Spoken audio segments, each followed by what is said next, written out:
अस्सलामुअलैकुम दोस्तों। तो स्वागत है आप सभी का एक और न्यू वीडियो में।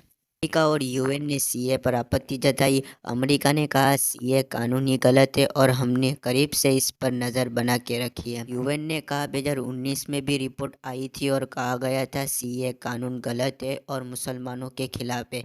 इस बार फिर से जैसे ही सीए लागू हुआ 3 दिन बाद यूएन ने इसका विरोध किया है और कहा है कि धर्म के आधार पर नागरिकता देने का कानून बनाया है। भारत की मोदी सरकार ने ये सरासर गलत है और चिंता की बात है। मोदी सरकार के द्वारा लाया गया सीए कानून की मानवाधिकार कार्यकर्ताओं और संस्थानों ने आलोचना की है। ह्यूमन राइट वॉच और एमनेस्टी इंटरनेशनल ने इसे मुसलमानों के खिलाफ भेदभाव करने वाला बताया है। मानवाधिकार समूह का कहना है कि नागरिकता का ये कानून इन पड़ोसी देशों के शिया मुसलमानों जैसे मुस्लिम अल्पसंख्यक समूहों को बाहर कर देता है।